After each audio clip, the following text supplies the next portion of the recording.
and the All Indiana Podcast Network. This is the News 8 Daily 8 Podcast, a Wish TV News 8 update. Hello, I'm Jeremy Jenkins, and this is your News 8 Daily 8 Podcast for Tuesday, March 11th.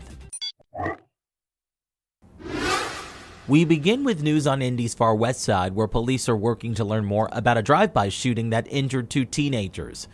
IMPD says shots were fired around 9:30 last night at a home on Butternut Lane just west of 10th and Country Club. Police say several people were inside the home at the time, but only two teenage boys were hit. They were taken to the hospital. At last check, they were reported as stable.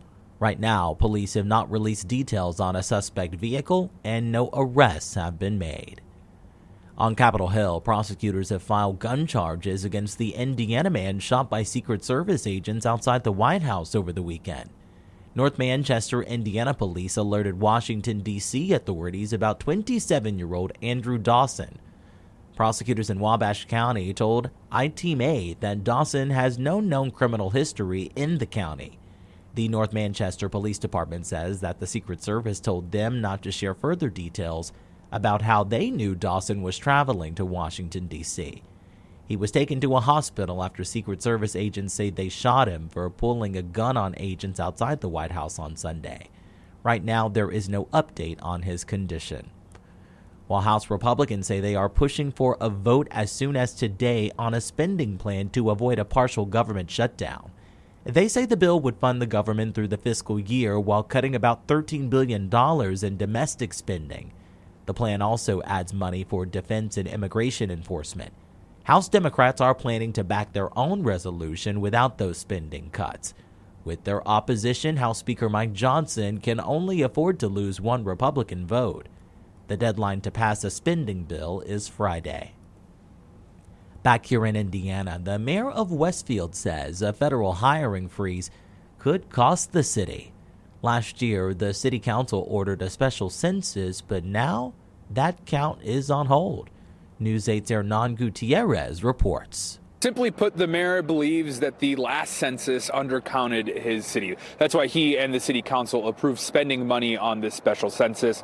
But now, thanks to the Trump administration, the mayor says those potential benefits of a new head count might be put on hold.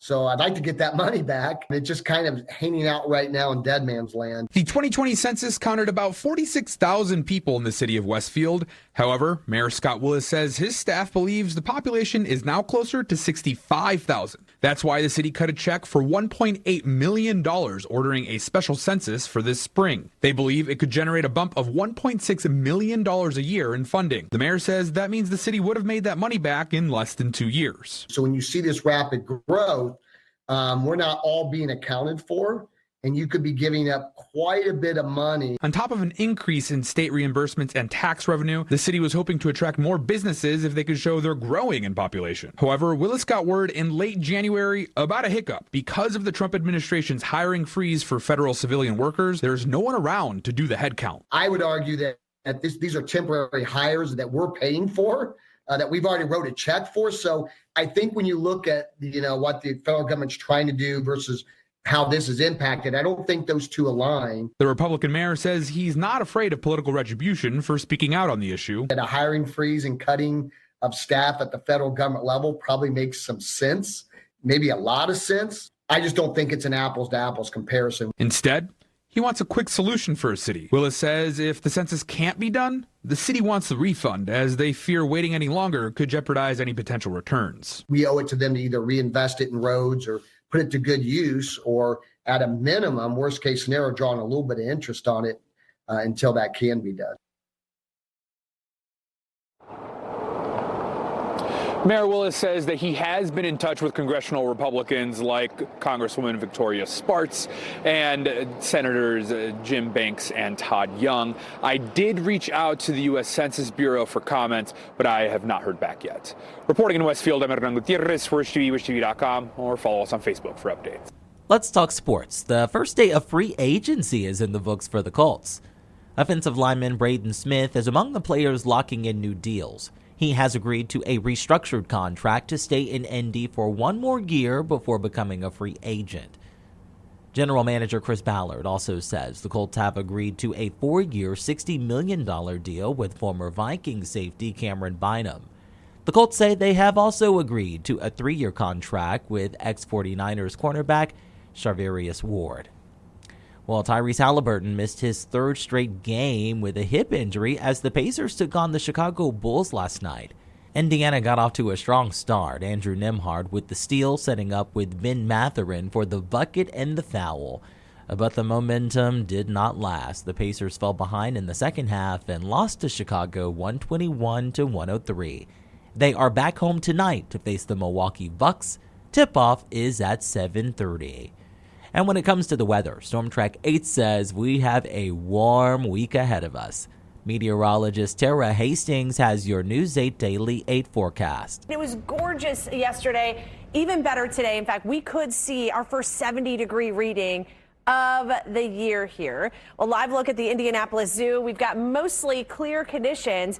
Not as chilly as what it was yesterday morning. We're in the 30s this morning. We're coming in at 49 degrees right now. Southwest winds at 9 miles per hour. It's creating a feels like temp coming in at about 45. We're at 47 in South Bend, 48 in Kokomo, 43 in Richmond. Still at 52 degrees right now in Bloomington and 47 degrees right now in the Evansville area. We do have mostly clear skies across the entire state. We are watching a cold front to the north and west of us. But this cold front doesn't have any cloud cover with it.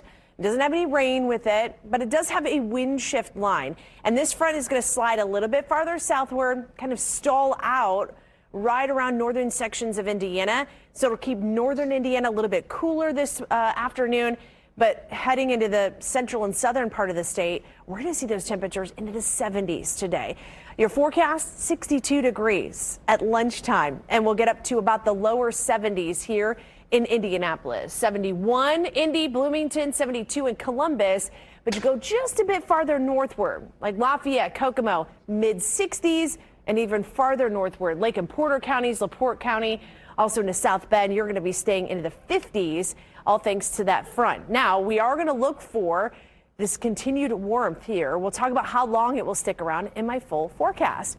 To get a peek at Tara's full forecast, just head over to wishtv.com, or you can download the Wish TV Storm Track 8 app. And don't forget to check out our Storm Track 8 weather blogs. This has been your News 8 Daily 8 podcast for Tuesday, March 11th. I'm Jeremy Jenkins for Wish TV, wishtv.com, or follow us on Facebook for updates. This is the News 8 Daily 8 podcast, a Wish TV News 8 update on demand. For even more, on demand and on the go. Connect with Wish TV on Facebook at wishtv.com and on the free Wish TV mobile app. Thank you for listening, and be sure to like, subscribe, and follow this podcast for updates every weekday morning on the All Indiana Podcast Network and wherever you get your podcast.